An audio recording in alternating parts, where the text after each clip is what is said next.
Hello and welcome. This is Teaching with Technology, and I am Leah Neiman. It's not often that I get to do a session and sit, so I am really excited about this online conference, and I really appreciate um, Indiana and Massachusetts Hope doing this online virtual conference. So, teaching with technology. So, I am not opposed at all to these online conferences.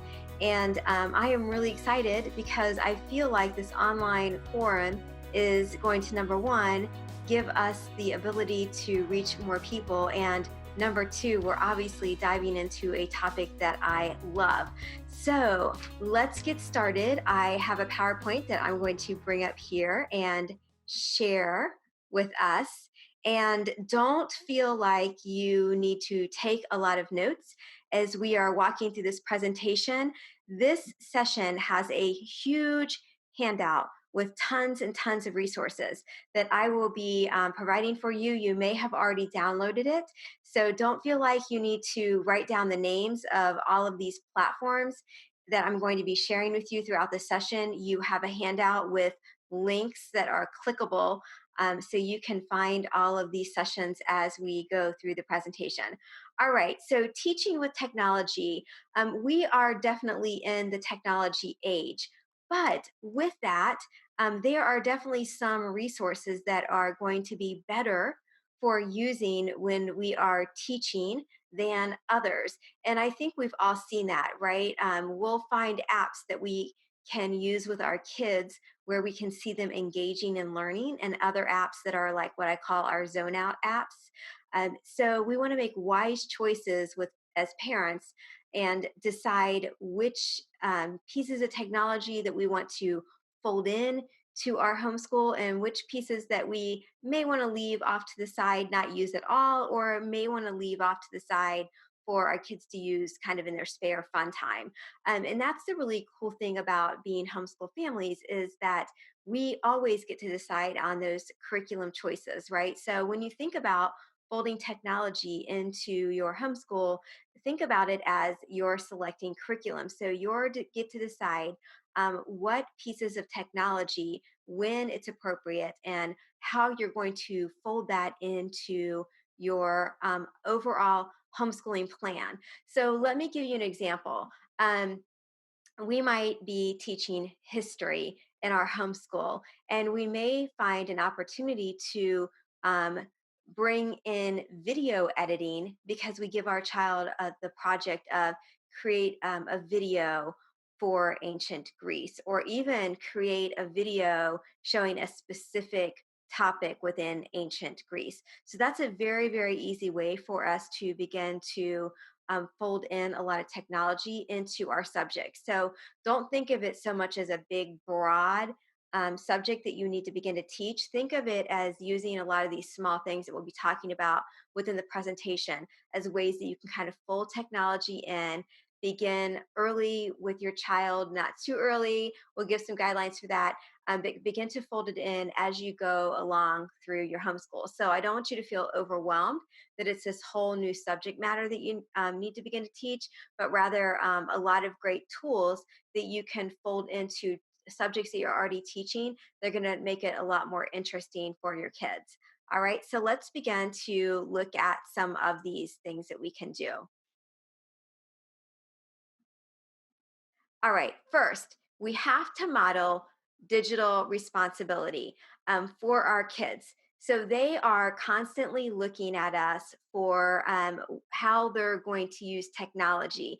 So if we are only showing them that we use technology for Facebook parents, right? Because that's the platform that we're on, or Instagram, or if we're only using it for texting, they are never going to see all of the cool ways that technology really just folds in normally to our lives. So if they see us using technology in our work, or if they see us looking up words, finding things on Google, using it normally in our home, then that's going to become how they use technology. So really think about that in your home. Are you yourself using it to zone out at the end of the day? Because if we're doing that, if we start to see those behaviors in our children, then we really need to start to ask ourselves, are we modeling that? And I know that that's sometimes offensive when I pose that question, but really start to ask yourself that question. If you're finding your kids are zoning out, or if you're finding a lot of these negative behaviors, really begin to reflect inside your home or at the people that surround your family and your kids, and start to look at what are they seeing modeled. So they need to see that you're using it in a very productive way. In my home, I am always using our Google Home devices to get the news, to do my shopping list. I try to use it for very productive ways because that's how I want technology to look in my life. So if we're only using technology in non productive ways, that's the behavior. That's what our kids are going to begin to use it for as well. So make sure in your home you are modeling some really good behaviors. And if you're struggling with that, hopefully this session will help you find some really great ways to use technology as well. All right, so let's jump in and I'm going to give you some really practical ways. Google for education. A couple years ago, Google opened up their platform for education providers, and that includes homeschool families as well. So, what's really exciting about that is there's a lot of really great tutorials within the Google platform that themselves. So, you can find things like how to use spreadsheets, how to make images, how to do all sorts of things within Google. You can share easily among families, and there's even lots of lesson plans right there available for you right within Google.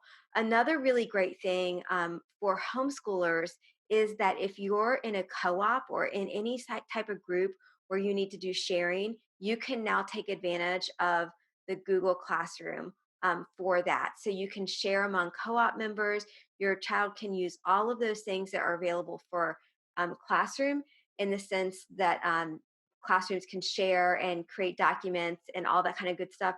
Your co-op can now use those as well. There's also some great training stuff available for teachers that you can take advantage of as homeschoolers as well. So I really, really encourage you to take advantage of that. It's free. So a lot of those certifications and things to teach you how to use all of the tools and technology available for Google are free. So if you're feeling like you don't understand or you don't know, that the Google training is really great, and there are links in the PDF available in this handout that will lead you right for that. So if you find yourself, especially if you find yourself leading a large co-op, a small co-op, and you want to get more efficient at that and learn how that your co-op can learn how to share files, Google for Education has some great resources for you. Your kids will also be set up really well if they're looking at going into the workforce or going into college, because that's a lot of what they're doing is on Google, and they're doing a lot of Google sharing. So they're not going to have a huge learning curve when they head off to college or even out into the workforce. All right. Office 365. So I have a lot of parents that say to me, I don't really want my kid on my children and my family on the Google platform. Office 365 also offers all of those same features and a great program as well. My family personally, we use Office 365. We use Google as well, but the platforms that we use in our for like word processing and all that, we use Office 365. The really good thing about that is when you get the Office 365, it's in the cloud, and so you can share that. So if you have someone that gets a brand new computer in your house, they just log on. You're not using that physical disk anymore and installing the whole Office platform on your computer. It's all cloud based, and so you just sign on and you can share that with family members. So that's really great if you have maybe a child that goes off to college or a child that gets a new computer.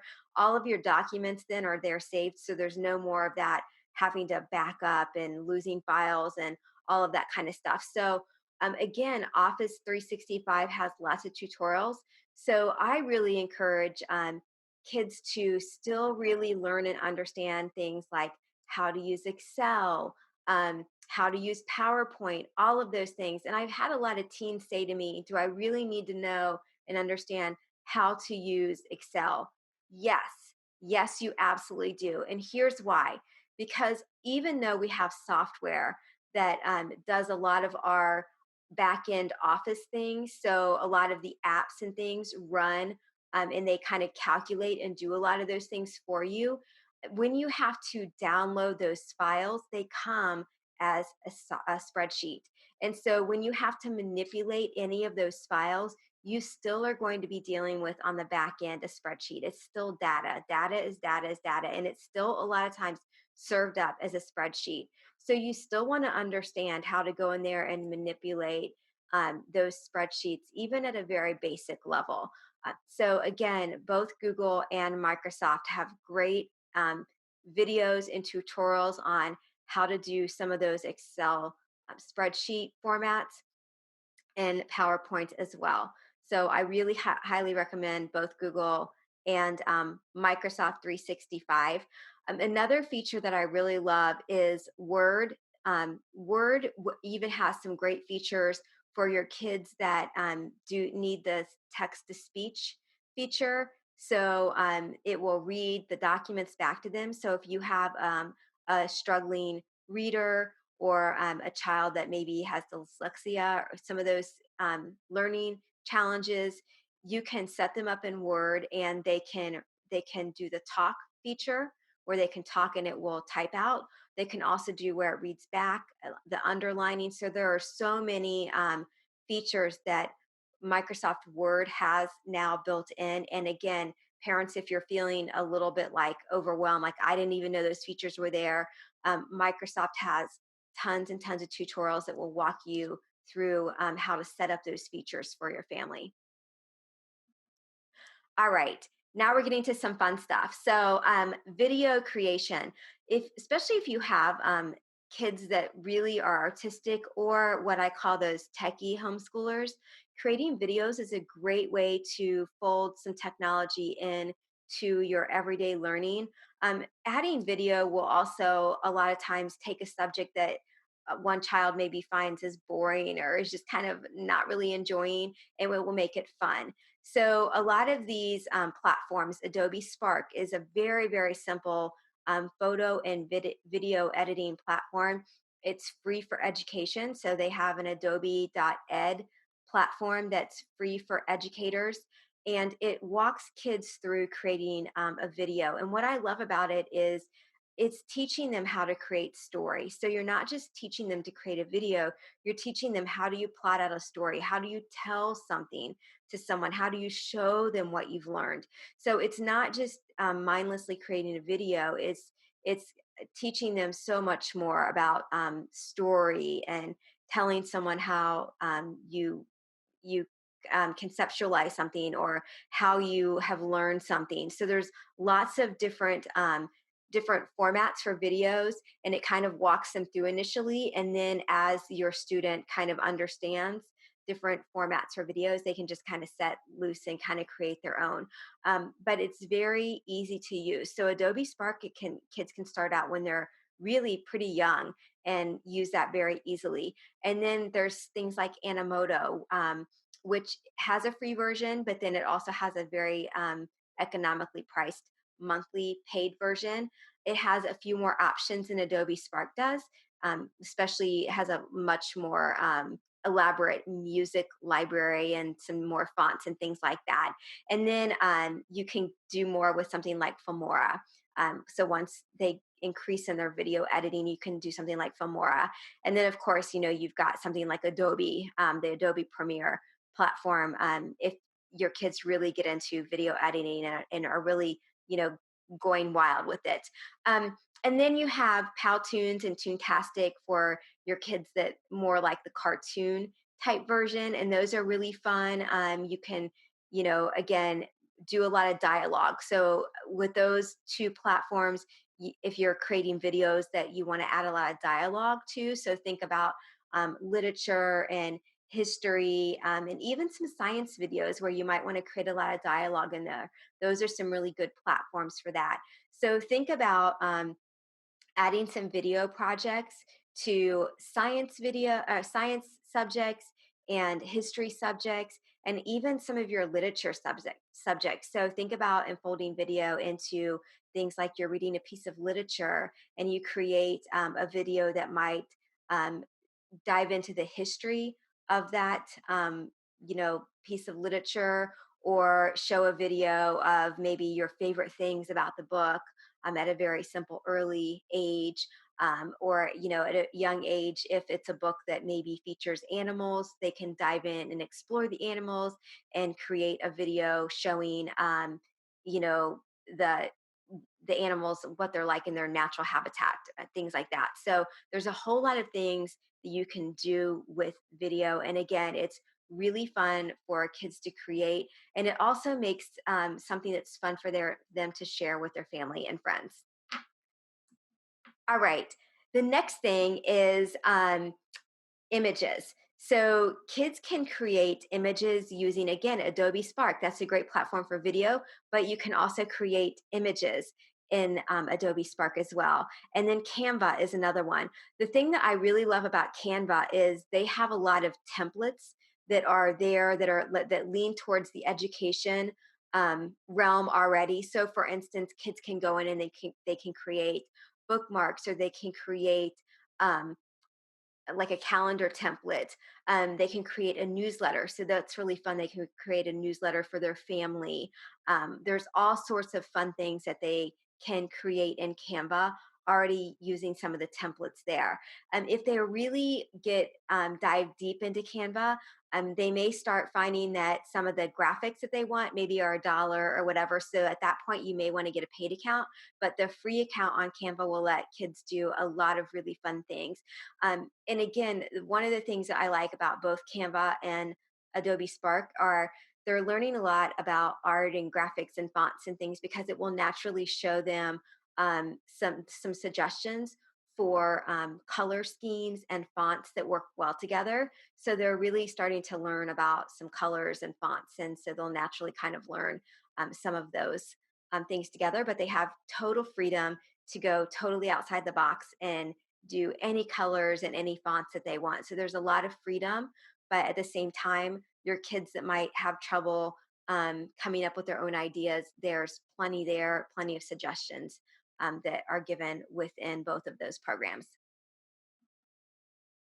All right, ebooks. We don't talk a lot about ebooks anymore, but we should, because there are so many great features of ebooks that we often overlook. My absolute favorite thing about ebooks is being able to take notes. So I have so many notes within the ebooks that I read, and it's really easy just to click on and highlight a passage or even a sentence. And sometimes you just want to highlight that so that you can come back to it, because it's something maybe that you want um, to quote, or if you're doing a report, something that's notable about that section. But sometimes it's something that you actually want to write a little note out about. So a fact that you're kind of collecting facts and you want to make a note about that. And so you can write that, and then in the ebook it has a note section, and you can click on that, and all of your notes about that come up right in the ebook. So think about it as when you're reading a piece of a book, any piece of literature or any sort of nonfiction book for a report, and think about it as like having tons of post-it notes sticking out of your book, and you're now no longer worried about those post-it notes falling out. And it's also much easier to visualize and kind of put them together. So I really love the note feature of ebooks. And parents, that's something that we need to teach our kids about, because a lot of kids I've talked to have not even thought about that, or don't even know that that's a feature of ebooks. So make sure that our kids know how to take notes really easily in ebooks. The other thing is being able to look up a word instantly and find the definition. So I've, even as an adult, come across words and um, kind of sort of known what they mean, but not really. And so it's really easy to just hold your finger and over that word and press and instantly find the definition in ebooks. The third thing I really love about ebooks is the ability to change that font size. And parents, if you have a reader that's a struggling reader, or a child that really struggles with the font size in books, you can easily change that font size to make it larger. So that is one of the really great features about ebooks. Don't forget to change the settings of ebooks so that that glare isn't quite as bright. So go in there and change that setting, lower the light so it's not so bright white, and set that on night mode as well. So if you have a child that reads a little bit in the evening, that screen changes so that they don't have that light that's glaring in their eyes and that they're set up. So you can change all of those settings. I have parents say to me all the time, I don't want my child reading on an e-reader because I'm concerned about the light, or my child reads a little bit later at night. Those are all settings that you can change within your tablet devices so that you set your child up for success. Change, make the font bigger, lower that light, make sure that it's set up for nighttime so that it will automatically switch over and adjust those tones as the day goes on and they're in a highlight or a low light setting. All right, apps. Apps. There are so many apps on the market, and many apps are labeled educational, but that's really all up to the app provider to decide whether their app is educational or not. So, apps are just like curriculum. You can go in there and you can decide what apps are best for your child and what apps kind of work with where you are at in your educational journey and if they fit in or if they don't. But this is the really good thing about apps. Apps are trackable. So you're able to track and the progression of your child's learning when you select really great apps, and they also are a lot of fun, especially when your child hits a subject that is frustrating for them. So, for instance, if your child gets to math and they're really struggling with their multiplication tables, you can throw an app in there and it makes learning multiplication tables a lot more fun and less stressful than handing them a sheet and saying, okay, you have 3 minutes. Or even flashcards might be a little intimidating for them, but give them an app that where learning multiplication tables is gamified, and now it's not so stressful for your child. So think about learning and where you can fold in topics and subjects and skills that are frustrating for your child. Think about adding apps for those types of activities, and think about adding them into the time of the day where your child might need a little bit of a break. um, so that's a really great way to add apps into your learning. Okay, so but let's talk about managing those apps for your child, because a lot of times parents will say, my child gets really easily overwhelmed. So um, the one thing that you want to do is not put so many apps out in front of your child that they're easily overwhelmed and they're hopping from app to app to app. And I know, especially for us homeschoolers, especially at the beginning of, we're kicking off our homeschool year or we're searching for curriculum now. So we'll see a lot of those posts on 100 apps for science, and we feel like we have to download them all, and now they're all presented in front of our child. So we overwhelm our child with these apps. You can download apps and not install them in front of your child. So just install the ones that you're using. They're stored in the cloud. You're not going to lose them. So just give your child a few apps that you're working on for any given time, and don't overwhelm them with so many apps at once. For very young kids, you might want to use the guided apps like on for Apple devices where they're locked into an app. If you have trouble with them consistently wanting to, go to different apps. So think about doing some of that. We're going to talk about a few of these.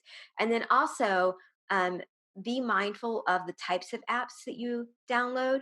So when we talk about good quality apps, finding good quality apps, we're going to look for the 4 C's of apps. We're going to look for ones that our kids connect with.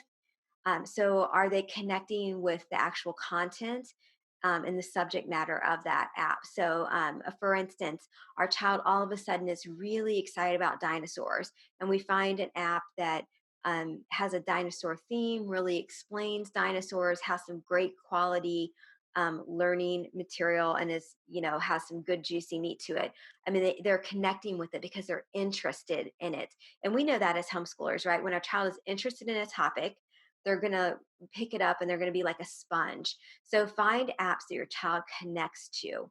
Number two, critical thinking. So does that app cause our child to think critically, or is it what I call a zone out app? So zone out apps are those apps where you can see after a few minutes our kids get what I call the Scooby-Doo zombie eyes. Those apps really our kids aren't really engaged with. They're just kind of zoning out. They don't really challenge our kids or make them think. So apps that are example of that are like Ant Smasher, even Angry Birds a little bit is to that. And that's fine if we need a little bit of downtime, but that should not be definitely not be the meat of what we're doing when we're using apps. Apps should cause us to think critically. And some of those apps, if our child is used to using a lot of what I call the zone out apps, our child might push back a little bit when we start serving them up some of those apps that cause them to think critically. They'll say things like, my brain hurts, I don't want to use this app. And it's because they're learning from it. They're having to think. So I suggest really, introducing our kids to those quality apps, those apps that they're learning from a young age. But if you start folding in really great educational apps, and your child's a little older, that's okay. That's Don't fear. Just understand that they may complain a little bit at first, and you may have to toggle back and forth because there's apps that really teach them to think critically, cause them to really engage their brain. All right, context. Apps that teach our kids how to put things in context. Context. So a lot of the history apps are really good at that. They teach them about historical context. A lot of nature apps are really good at that. They show things in perspective. So any of those apps are great. And the really good things about the thing about the apps that put things in context are those apps a lot of times will be an app that encourage kids to get out. So I talk to parents all the time, and their worry is that their child will just want to stay inside and play apps all the time. But a lot of great apps that put things in context for kids also encourage them to, okay, now we've learned this, now let's get out in the community and do something.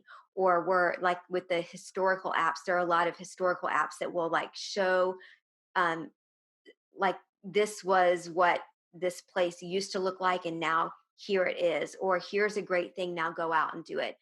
So they typically are apps that will cause kids to want to go out and do things. So that's a really great thing about the apps that put things in context for kids. All right, number four, creativity.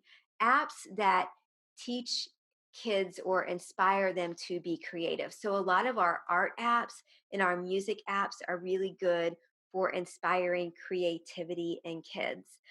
They just do it differently. So there are a lot of coloring apps. There are a lot of apps that teach kids to make music. Those are awesome apps to use. So I have parents say, well, am I looking for apps that have all four of these things? Because that's really difficult. And how am I going to know if they have that? No, but they should at least have one. If they have two of these things, that's awesome. So really look for apps that have these four things. All right. Podcast. We often overlook podcast when we're talking about how to fold technology into the educational lives of our kids. But the great thing about podcasts are that our kids that get really overstimulated easily by a lot of media. So things that are coming in through the ears and the eyes all at once. So these are our kids that will have meltdowns when they're playing video games or watching TV or on apps after a long period of time. And they will not do that with podcasts as much because it's just something coming in through the ears. So we can use podcast for these kids when they really need that quiet time during the day, that time to kind of settle down. And it's not going to overstimulate them, it's instead going to calm them down. And there are a lot of great podcasts out. In fact, I have an entire article on my site, and it's linked in this PDF for the ultimate list of podcasts for kids. And I update that every year because there are more podcasts that come out. There are podcasts that teach historical things. There are podcasts that teach great science principles. There are podcasts that are just great stories. There are podcasts that you can listen to as a family, but podcasts are a great way to get some extra educational learning in for the day. And it's a great way to, again, kind of calm your kids down. I suggest to people that you kind of pick a time. So maybe a daily quiet podcast, or maybe Saturday morning when your kids are cleaning their room, but pick kind of a time, one time, and make that a special kind of time. Maybe it's podcast in the car, but there are so many opportunities to listen to some really fun podcasts. The other really neat thing about podcasts is they're typically released in a series. So there might be one a week, or it might be one a month. And so it teaches your child, in this world where everything is now, now, now, and we binge watch things on Netflix and YouTube, that there's a wait, there's a time period. So they may have to wait till the next edition. So that's another really great feature about podcasts. They might be listening to kind of a mystery type podcast, and they have to wait a week till the next episode comes out. And that's not a bad thing in a world where we're constantly able to instantly get things. All right. Next, think about what we can stream that is educational. And there is a ton out there. YouTube, Hulu, Netflix, Amazon Prime, they all have educational content. It just takes a little bit of time to find that content and then figure out how we want to serve it up to our kids in a way that doesn't make it a free for all of these platforms have different ways that you can manage how you're going to set up an account that makes it somewhat safe for your child. So, with Netflix and Hulu, I suggest setting up a profile for your child, especially if you want to put educational content into that and then save like the main profile for your family. With Netflix, you can email Netflix and have things removed from your child's profile. And I have a link to that in the PDF file that has a tutorial on that, how you can do that. Hulu's a little harder, and there's a little bit less educational content, especially for younger kids. Amazon Prime, you can y- again, there's a little bit less there than there is Netflix and YouTube, but there still is some educational content there, mainly in the history realm, and mainly geared towards teens. YouTube, you can manage YouTube. I would I would guard against putting setting up a YouTube Kid account and just letting your kid go free reign on that, simply because if you're wanting it to use it for education within YouTube Kids, it's a little harder to manage. It's easier to manage by just a normal YouTube account because you can go in and use parental controls and set up playlists. That I feel like is a better way to go. But there definitely are ways to screen that, and I think by far the easiest way to, if you're using it for education, YouTube, is to set up playlists for topics and subjects, and then to put your child in that playlist for that for learning whatever they're learning. All right, but let's talk about actual YouTube safety for kids. And again, don't feel like you need to screenshot these. These screenshots are available for you in your handout. So if you feel like you need to walk through of the images, they are going to be in that handout that you can download. So don't feel like you have to snap the screen while we're going through here. So YouTube for kids um, is one option, but YouTube, the biggest thing you need to know about YouTube is that it's browser specific. So if you set up set up the safety option in Firefox, but you also have Chrome on your computer, you need to set up the safety on both browsers on your computer. And then if you're using it as an app on a mobile device, you need to go in and set that up on the app as well. So you have to hit YouTube from every angle. And I think when parents contact me and they're like, I set it up, but it's still coming through, that's usually what happens is that we set it up on a browser on the computer, but we forget the app on the mobile device. So you have to hit YouTube from all angles when you're setting up that parental control. And then the other thing is if our child searches something or if something comes through and we start getting content, go into that history and clear it and get the search out and then begin to start to delete any content that we don't want because then that's telling YouTube that we don't want, what content that we don't want. So don't be afraid to do that. I think a lot of times parents are afraid to go in there and make those selections, and that's really what clears it out. So you actually do want to clear the history when your child searches something or when something comes up. Go ahead and clear that, um, and then start afresh anew when something like that happens. And again, there are walk step by step screenshots of how to do that in your handout. So don't feel overwhelmed if you're not sure how to do that. All right, another option is there is an app called Safe Vision that you can download and use for YouTube, and it brings in just family friendly content. And then, even with that, when I first started talking to the developer of this, it was really hard and clunky to take anything out, but now you can go in there with the paid version of that app and it will bring in family friendly content.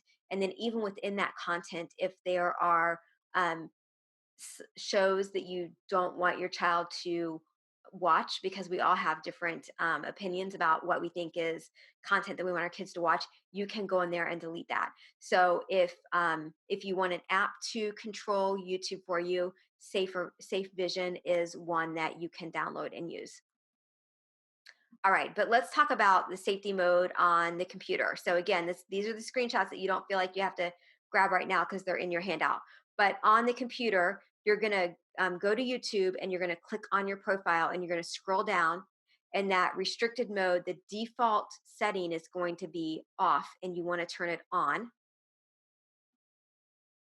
On Apple devices, you're going to go into your setting and you're going to go into the restrictions, and you also you want to turn restricted mode on under settings.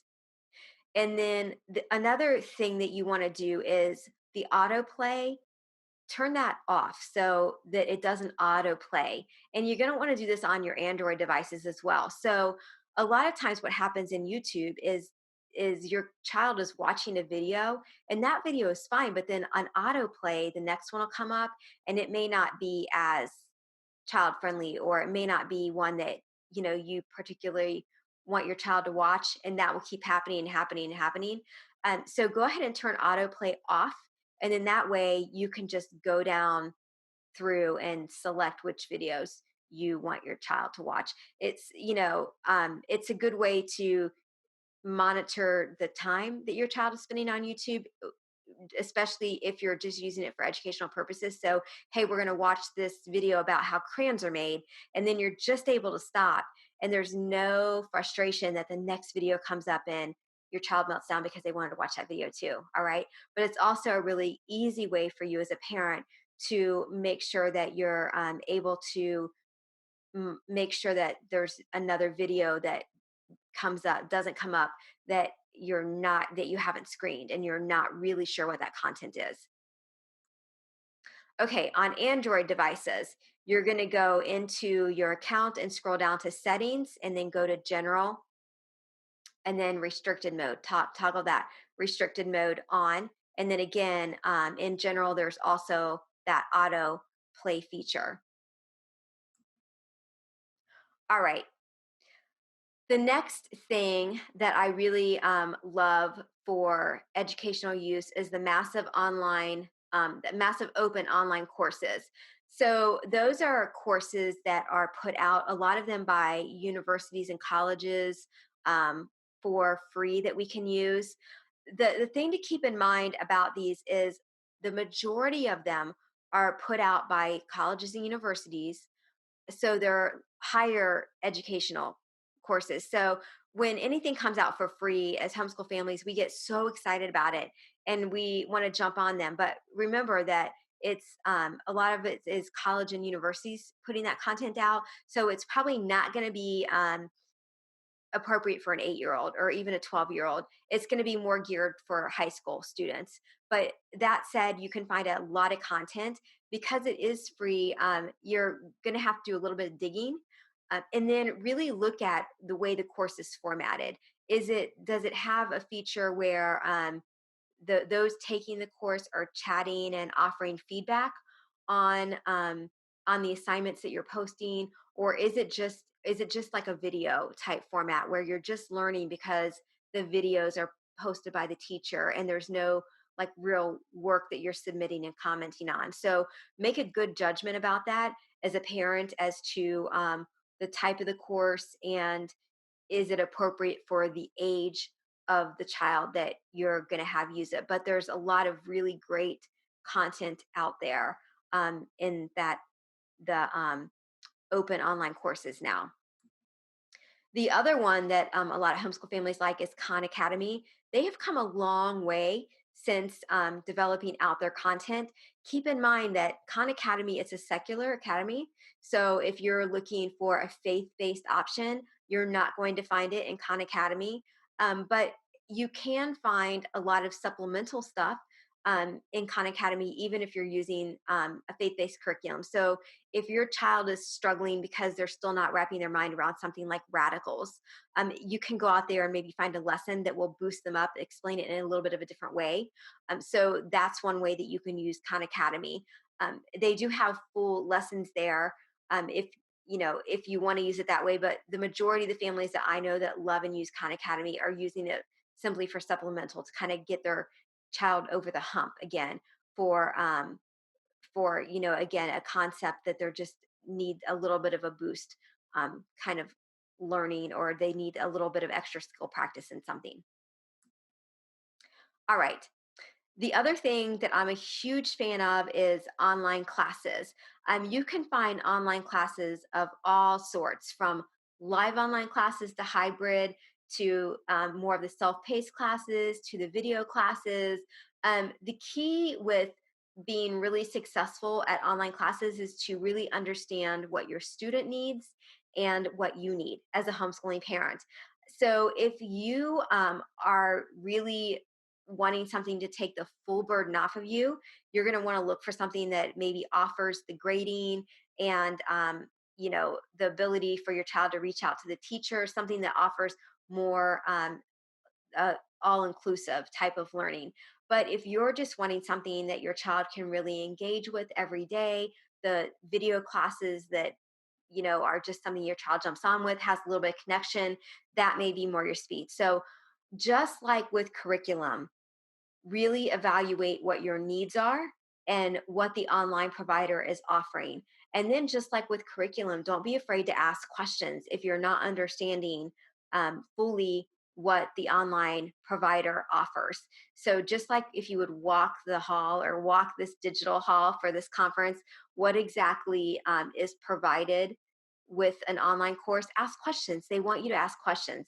The online course provider wants you to be happy with the course that they're offering. So don't be afraid to ask questions and set your child up for success. If they are taking a more of a live class or a class that has deadlines for when their work needs to be turned in, make sure that your child understands that and they understand all of those benchmarks that they have to hit. So set your child up for success with those online classes. All right. Have a plan for digital media in your home, especially as you begin to infold technology into your learning. So many times when I talk to families, they're struggling with technology because they just start to bring it into their home and they don't have a plan for it. So our kids have no idea what they're allowed to do, what's off limits, and so you're constantly parenting from a negative perspective. You're always parenting from I'm in trouble, I got out of line, but your child didn't know they were out of line. So you're kind of making the rules up as you go along instead of having some borders and some parameters set in place. So start with some sort of a digital media agreements. I love those. A lot of people, when they think of a digital media agreement, they think of like something formal that their child has to sign, but it does not have to be that way. A digital media agreement is just something that you talk about as a family, talk about with your spouse. If you're a single parent, have something um, in place, and then you discuss it with your kids. You can just discuss it as a family. You can have something that's you print out and have up if you have kind of like a workstation, a computer area in your home that's printed there so it's visible for your kids. Or if you have that child that's constantly like, I didn't know that was the rules, then yes, and have something that you formally sign and understand that you need to update that as you go along. So I about every 18 months kind of look at that and evaluate it and see if you need to update that because what's appropriate for a 9-year-old is going to look different for a 13-year-old and it's going to look different for a 15, 16-year-old. So digital media agreements give your entire family a great option and way to talk about media, and it gives your kids the chance to voice things that are a concern to them. If you have siblings in the home, it gives the siblings a great opportunity to talk about things that might embarrass them, especially things posted online.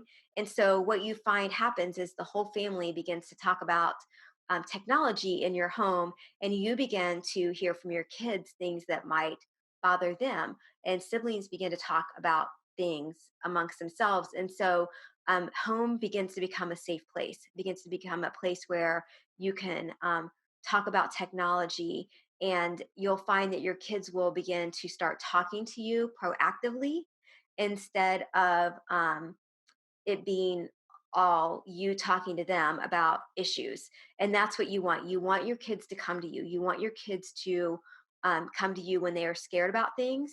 And then your responsibility as a parent is to not have a shock face when they tell you something that they're upset about. The next thing is give your kids permission to put their devices down by having a device down station and a device down time. Our kids are constantly on and they may fight the device down time, but at the same time, they'll tell you that they need that. So, some ideas for device down times are family dinner times, um, sleeping time. So devices need to be put to rest and when your kids go to bed. And if you start that early, you can continue that when your kids are teenagers and it kind of flows in. It's a little harder to start once your kids are already used to having their devices in the room. But it's easy to implement when your kids are very young and to carry through when they're preteens or teenagers. So another great way to device downtime is one day of the week. So this is our family day, and this is we'll put our devices down and we do fun family activities, or even if it's just Sunday afternoon or Saturday afternoon for 3 hours, we're going hiking or we go see a movie or whatever it is, but set aside time for device downtime. Even parents, even we need device downtime. So have a station or have a room in your house or whatever, but all devices need to be charged. So that's a really great time that we all charge our devices together, but be creative and try to make that a certain time and stick with it. It will flow because maybe one year you guys all have soccer at the same time, or our schedules do flow, but try to keep it consistent for periods of time. All right. So let's talk about filters because that does play into technology in our learning. And we want to keep our kids safe and protected. But above filters, communication is your first filter. So understand that we use filters, but do not use a filter and stop communicating with your kids. Communication is your first filter, and absolutely do not use a filter and use it sneakily, as in don't tell your kids. All right. Communication is your first filter. So you're using that digital media agreement. you're providing device downtimes, but you're always talking to your kids. But especially when kids are young, you're going to want to use filters because they're very young and you're trying to filter out a little bit of that content and keep things safe for them. So, some really great filters, especially for young kids. Circle is super easy. It's easy to hit that pause button. It's great for families that have kids of all ages because you might have kids that are old enough for social media and want to be on social media, but you also might have kids that are young and are too young to be on social media. So it's super easy to use and allow different ages to have different abilities. So you might have a child that's allowed having an Instagram account while younger kids aren't allowed to have an Instagram account. And it's easy to have a child that is allowed to be on the computer later and a child that has a shorter window of time that they're allowed simply because of their age or their circumstances or whatever. It also has that pause button so you can hit pause. Um, Bark or a koala safe, I'm sorry, works the same way as Disney Circle. It's just a different product. Do want to say about both of these, and there's a handout on my website in the parent subscription area that both of these filters can be kind of hacked by kids to get around them. So understand that really any filter can be bypassed by kids that really, really want to bypass these filters, which is why communication is your first filter. But for most families, these filters work very, very well. Um, Covenant Eyes, it's the eyeball in the top corner up there. That's a really great program for parents that have especially older kids. And the thing I like about Covenant Eyes is they have an accountability program. So I suggest moving kids from filters to an accountability program as they get older.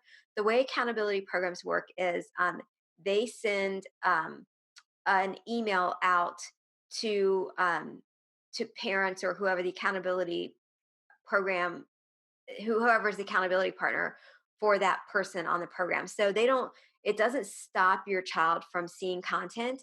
It scans the page and it says, hey, there's objectionable content on this page. Do you want to proceed? And the person can proceed or not proceed. But then the accountability partner will get a list of all the websites and the activity that person went to. So it kind of is helping your child learn to self monitor. And especially if your child's going to college or going to the military, it kind of teaches them to learn how to move from filters to self monitoring, which is what we want. So I really love Covenant Eyes for that. So when your child gets to be a teen, it's a great way to kind of work with them as a teenager. And I've had some families say, well, what happens if um, they they make a bad choice. They make a bad choice while in your home, and you kind of see that character issue, and you begin to work with that because that's a character issue, and you're gonna want to know about it, and you're gonna want to work with them while they're at home. So I still say that the accountability filters are the way to go. The accountability programs are the way to go because it allows you to work with that character issue while your child's still in your home, rather than they go off to college and you had no idea that that was an issue before they went off. All right. The next filter that I really, really love is Bark. You may have seen a lot of the stuff that Bark has been doing they had the whole undercover pedophile video that they did where they sent someone undercover and showed how easy it was for a pedophile to connect with your child through Instagram and a lot of the messaging or a lot of the social media apps that kids are on. But they've done some amazing work in the fact that their program works with a lot of the platforms that other filters don't work with. So if your child is on things like Instagram and a lot of the text messaging apps, their program works with that. Now, if you use Apple, because Apple doesn't allow programs to work with that, it doesn't work with Apple, but it does work with Android devices and other devices. So it's a really great app for that.